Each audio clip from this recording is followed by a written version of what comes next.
Creo en la Iglesia, que es una, santa, católica y apostólica. Creo en la Santa Iglesia, con el Padre Jordi Rivero.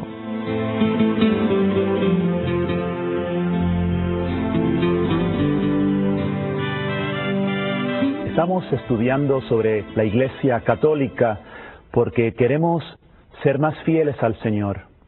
Queremos comprender mejor los designios de Dios.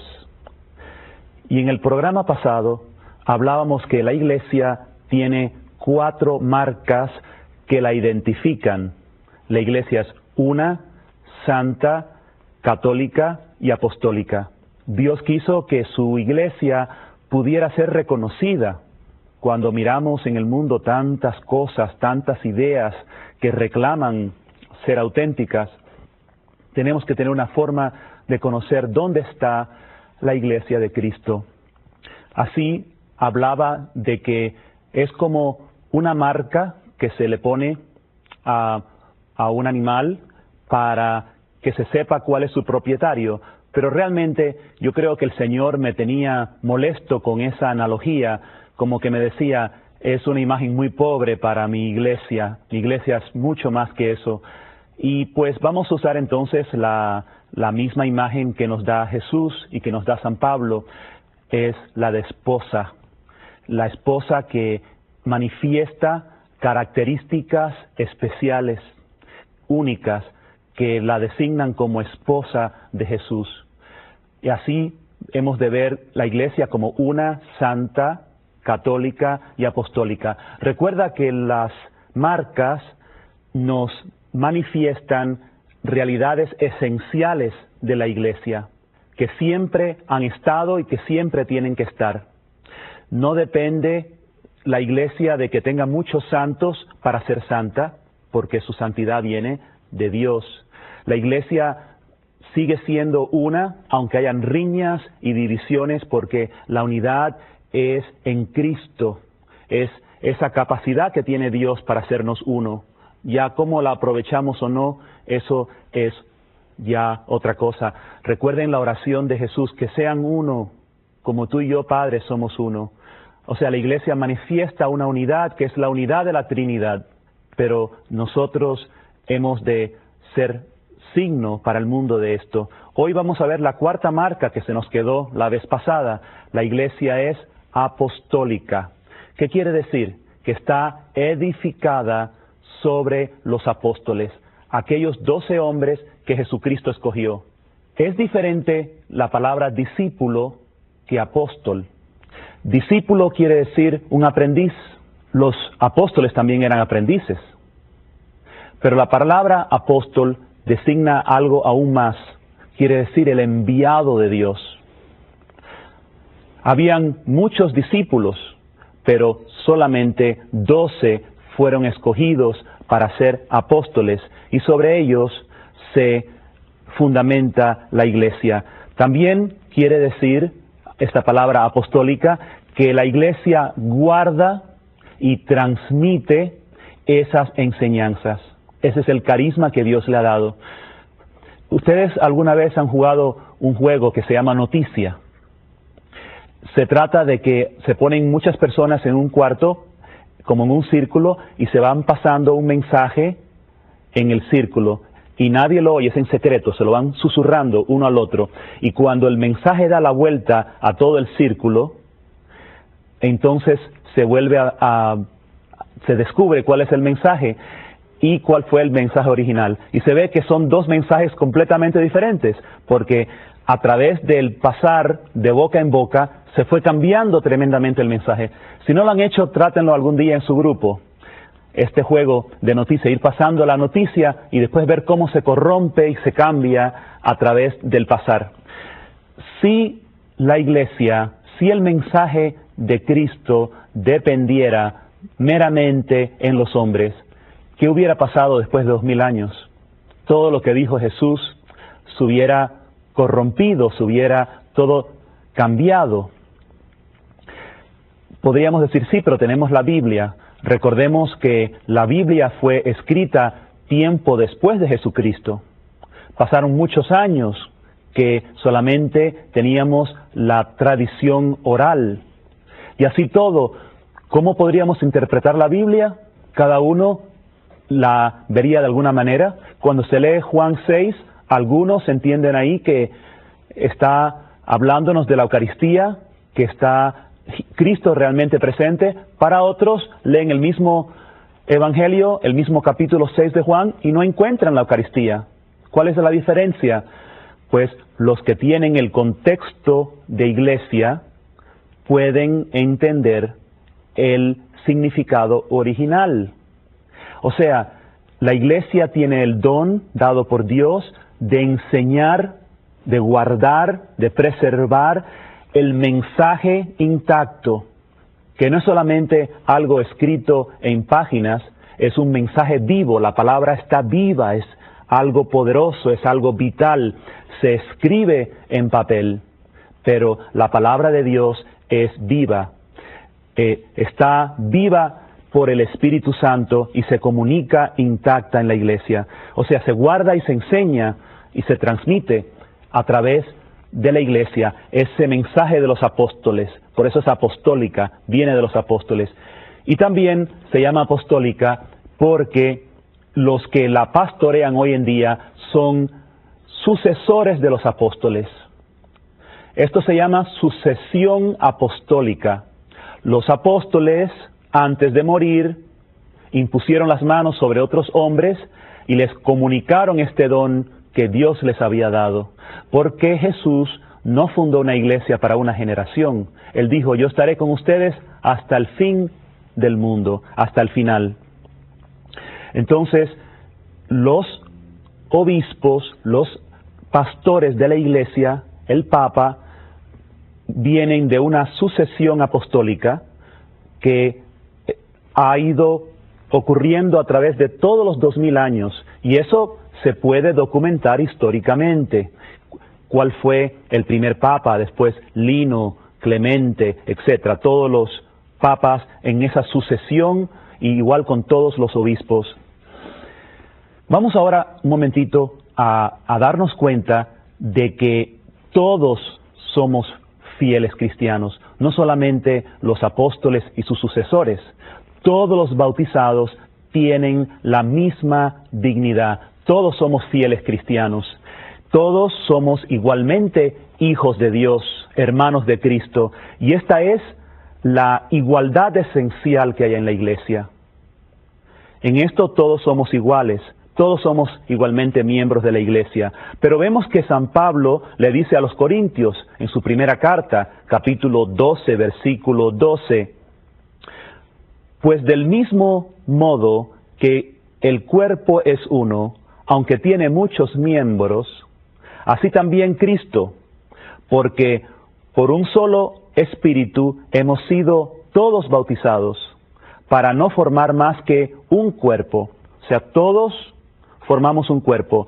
Pero el mismo Pablo nos enseña que aunque somos realmente uno, como el cuerpo es uno, tiene diferentes órganos, diferentes funciones dentro del cuerpo. En el cuerpo hay laicos, que son todos los bautizados, ministros sagrados. Los laicos son todos los bautizados que no son ministros sagrados. Y además vemos la vida religiosa, que pueden ser laicos o pueden ser ministros ordenados, pero son personas que han profesado los consejos evangélicos y les llamamos los religiosos, son las hermanitas, los hermanos religiosos. Esta diferenciación de ministerios la podemos encontrar en Efesios 4:11. Refiriéndose a Jesús, San Pablo dice, Él mismo dio a unos ser apóstoles, a otros profetas, a otros evangelizadores, a otros pastores y maestros, para el recto ordenamiento de los santos, en orden a las funciones del ministerio para edificación del cuerpo. Fíjense la razón, para ordenar el cuerpo. San Pablo nos enseña que el cuerpo necesita orden. No es cada uno interpretando lo que quiere, sino un correcto ordenamiento nos enseña él. Y dice más, para la unidad de la fe y para el conocimiento pleno del Hijo. De tal manera que podemos tener alguna idea del Hijo, pero el conocimiento pleno lo vamos adquiriendo si nos ordenamos, nos unimos en la fe junto con los pastores en este orden que Dios puso en el cuerpo. Igual que un cuerpo humano necesita orden para que funcione bien y poder hacer su misión, igualmente la iglesia. Esta es la enseñanza de San Pablo. Y entonces en el versículo 14 de este capítulo 4 de Efesios dice, para que no seamos niños llevados a la deriva y zarandeados por cualquier viento de doctrina. ¿Y cuántas doctrinas tenemos hoy día que reclaman atención? ¿Cuántos grupos que dicen, aquí está Dios, aquí tenemos la verdad, leemos la Biblia? No seamos niños llevados a la deriva, zarandeados por cualquier doctrina, a merced de la malicia humana y de la astucia que conduce engañosamente al error. Efesios 4, 11, versículo 14. En la iglesia, pues, tenemos diferentes funciones. Los laicos, lo más posible es que tú seas un laico si no eres sacerdote o diácono o obispo, participan también de la vida de Cristo claramente. Con Cristo todos somos por el bautismo profetas, sacerdotes y parte de su realeza. Jesús es sacerdote, profeta y rey. Y hemos todos no solamente de buscar el reino de Dios, sino todos estamos llamados a propagar el reino de Dios. Como laicos tenemos la misión sacerdotal de santificar. Quiere decir, oramos, entregamos nuestra vida al Señor, nuestras obras, nuestro trabajo, nuestra familia, todo lo que hacemos con amor y con oración, se lo entregamos a Dios y eso es una acción sacerdotal. Nosotros también tenemos todos, los laicos, todos, tenemos la misión profética de enseñar. Cada vez que podemos compartir lo que hemos aprendido de la fe, evangelizar, eso es una misión profética. Y la misión real que todos tenemos, primero que todo, dice el catecismo, gobernando nuestra propia persona. Eso es lo que más cuesta. Dominar mi carne rebelde. Esa es una gracia tremenda de Dios. Es parte de la gracia que tenemos de compartir la realeza de Cristo, ser como Cristo capaces de dominar nuestro cuerpo completamente para su gloria. La misión también de impartir al mundo, porque el laico está en el mundo, está en la calle, está en todos los ambientes, para que todo tenga sabor a Cristo, donde hay un trabajador, donde hay una ama de casa que tiene principios, que tiene moral, que vive la verdad, que no se deja corromper, ahí está haciéndose esa misión del laico en todas partes. Pero además vemos que en la iglesia hay un ministerio diferente, que tiene otra naturaleza, que es el ministerio eclesial. Y vemos que el catecismo nos dice que nadie puede conferirse la gracia. Por lo tanto, necesitamos ministros que tengan el poder sagrado para actuar en la persona de Cristo. Aunque ellos sean vasijas de barro, que Cristo realmente actúe en ellos. Y entonces sus acciones son realmente las acciones de Cristo cuando lo hacen en el nombre del Señor, unidos a la iglesia. Y esto particularmente se trata de los sacramentos. Cuando el sacerdote, cuando el obispo celebra la Eucaristía en la persona de Cristo, está haciendo las veces de Cristo y realmente se hace presente el Señor en la Eucaristía por esa fuerza, ese poder que tiene la Iglesia, que se le ha dado a ese ministro del Señor. Este ministerio apostólico se confiere a través de un sacramento específico que se llama el sacramento del orden y tiene 3 grados. Los obispos son los que tienen el sacramento del orden en la plenitud, este ministerio sagrado. Los sacerdotes, que también participan de este ministerio sacerdotal, pero en colaboración con los obispos. El sacerdote colabora estrechamente en comunión con su obispo en su diócesis para que donde esté el sacerdote se lleve a cabo el plan pastoral del obispo y se manifieste la presencia de Cristo, de su iglesia, en su parroquia. Y así pues, los fieles tienen los sacramentos. Y también el 3er grado, que es el diácono, que es la palabra griega de la diaconía, es el servicio que participa del sacramento, pero el diácono no participa del ministerio sacerdotal, o sea, él no tiene el sacerdocio ministerial que tiene el sacerdote y el obispo, pero sí recibe el sacramento del orden.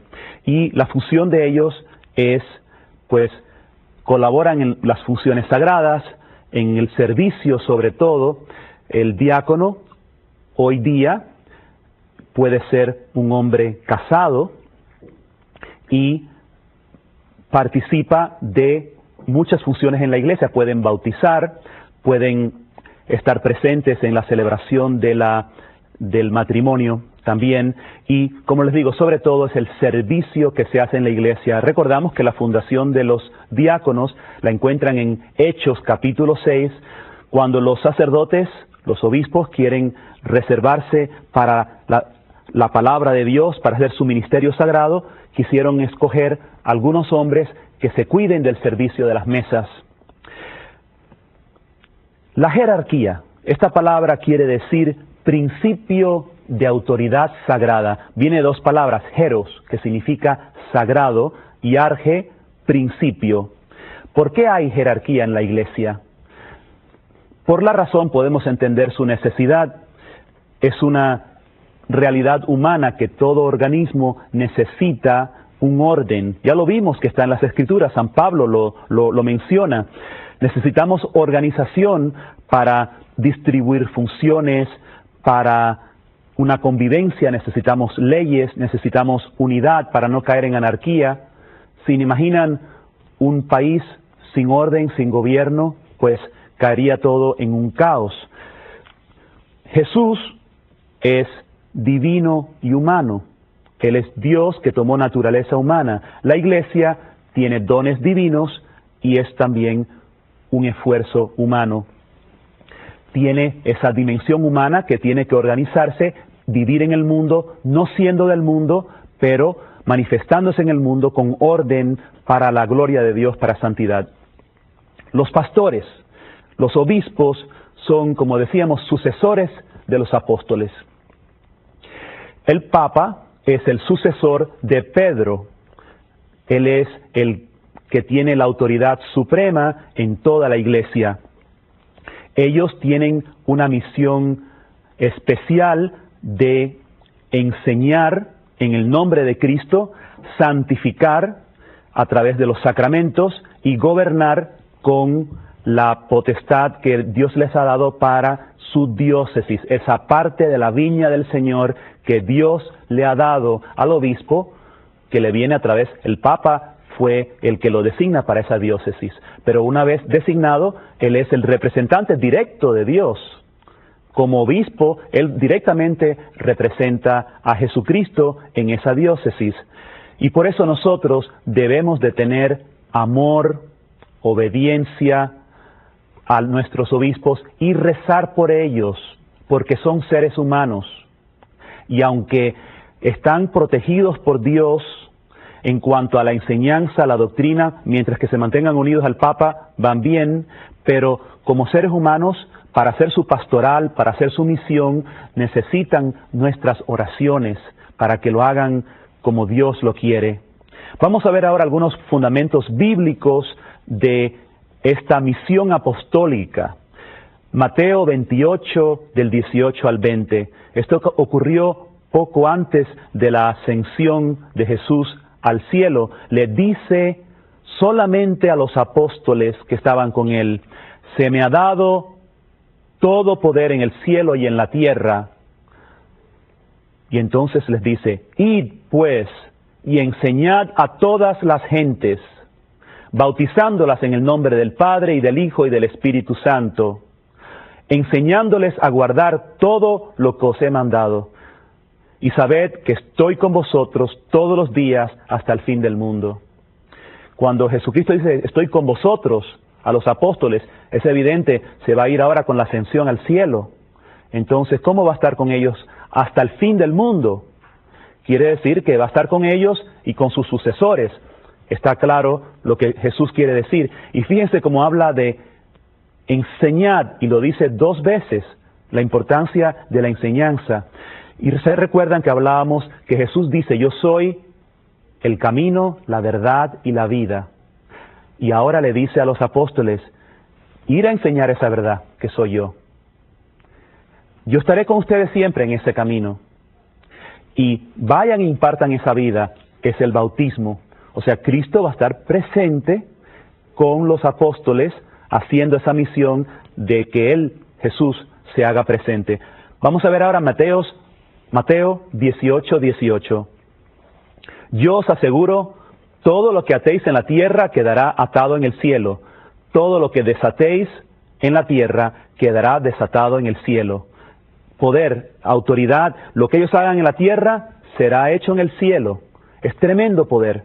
Y a veces nos cuesta, nos hacemos pensar que eso no puede ser. Es la palabra del Señor. Ha querido esa unidad entre el cielo y la tierra, dándoles ese poder, esa potestad a los apóstoles. Lucas 10, 16. Quien a vosotros os escucha, a mí me escucha.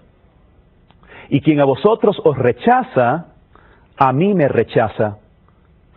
Y quien me rechaza a mí, rechaza al que me ha enviado. Hay una identidad profunda entre los apóstoles y Jesús en cuanto a la autoridad. Y Apocalipsis 21, 14 nos habla de la muralla de la ciudad en la que se sientan sobre 12 piedras que llevan los nombres de los 12 apóstoles del Cordero. O sea, la ciudad, la iglesia se asienta en 12 piedras que son los 12 apóstoles. Esta es la marca de la apostolicidad de la iglesia. Cristo los consagró. El acto en sí de consagrarlos ocurrió en la última cena, donde les dio el poder también para la Eucaristía. Haced esto en memoria mía, dice Lucas 22, 14. Vemos además que los apóstoles desde el principio actuaron con autoridad como pastores de la primera comunidad. Acuérdense que la historia de la iglesia primitiva se encuentra en los Hechos de los Apóstoles. Y ahí veremos numerosos ejemplos, que no tenemos tiempo para cubrirlos todos, de los apóstoles ejerciendo esta misión. Por ejemplo, ellos son los que escogen el sucesor de Judas, que fue Matías. En Hechos 1, versículo 15 al 26, vemos la historia. Eligen a los primeros presbíteros, eligen a los diáconos, administran los sacramentos, etc. Léanse los Hechos de los Apóstoles y verán la iglesia en función ya jerárquicamente establecida con sus pastores. Y así la iglesia tiene que ser y continuar hasta que llegue Cristo por segunda vez. De estos pasajes nosotros podemos deducir que Cristo otorga a los apóstoles sus propios poderes. Ellos actúan con el poder de Cristo para la misión. El poder sacerdotal, no ya como lo tienen todos los laicos, sino un poder especial de santificar a través de los sacramentos. El don profético, no solamente para evangelizar como evangelizamos todos, sino para enseñar con autoridad, de tal manera que todos en el pueblo de Dios podemos evangelizar si estamos en comunión con el Papa y con los obispos, enseñando la misma doctrina. Ellos son la pauta, porque ellos son los que guardan y transmiten con esa seguridad la verdad. y particularmente diferente que los laicos, ellos tienen ese ministerio de gobernar como Cristo, que es Rey, velar para que se cumpla el mandato del Señor. Tienen autoridad sobre la Iglesia para que se guarde en el camino recto. Cristo en su tiempo hace su obra divina a través de su cuerpo. Cristo en la historia hace su obra divina a través de la Iglesia gobernada por los apóstoles. Cristo está siempre con nosotros si nosotros nos guardamos de estar con Él y hacer las cosas como Él las quiso. Y así, a pesar de nuestros pecados y de nuestras faltas, podemos encontrar el camino seguro mientras nos mantenemos unidos como pueblo de Dios en esta iglesia que es una, santa, católica y apostólica, porque está gobernada por los obispos en comunión siempre con el Papa, que tiene la suprema autoridad porque él hace la función de Pedro para toda la iglesia. Que el Señor te bendiga.